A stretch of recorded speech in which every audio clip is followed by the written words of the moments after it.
Hello everyone, my name is Colleen Tovar, and I'm here to talk about wearing masks and why it's important to continue to do so.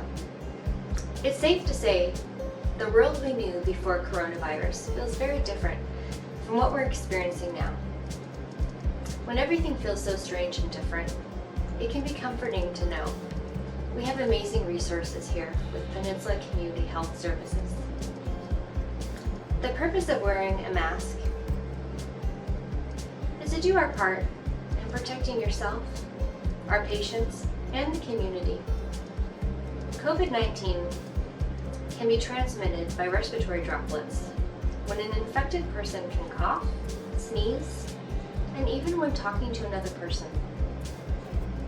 The droplets can land in your mouth, nose, and potentially when inhaled in the lungs.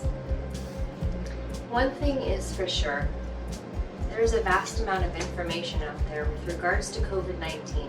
In fact, so much so that it can be very overwhelming. Given this climate, that's why I ask yourself to put yourself in someone else's shoes right now. When a patient walks into one of our clinics and sees that someone isn't wearing a mask, or that you see that someone is wearing a mask while another one isn't, it can be overwhelming. We should all be remembering to practice social distancing, washing our hands, sanitizing, and wearing a mask. You see, by wearing a mask and providing masks to our at-risk patients, and in fact all our patients, we're doing our part to not only slow down, but also stopping the spread of the virus and protecting our community. Now, should you see someone that isn't wearing a mask, or that someone is concerned or worried, we should take it upon ourselves to take the initiative to educate them about the benefits of a mask and also help them find one. Now, before I sign off, I wanted to talk to you about some of the experiences I've had about wearing a mask and any of the difficulties, perhaps, that you might discover. Now, I wear glasses, and sometimes they fog up. It happens. Now, in the morning, I wash them, but I don't dry them. Try letting them air dry. Now, before I put my mask on, put them on top of your head.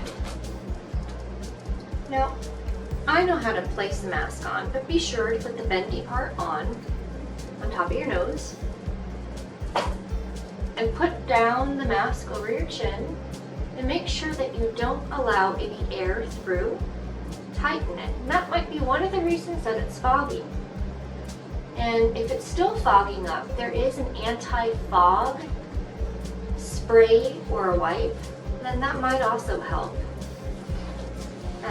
We also have found that there are these amazing clips that can help tighten your mask.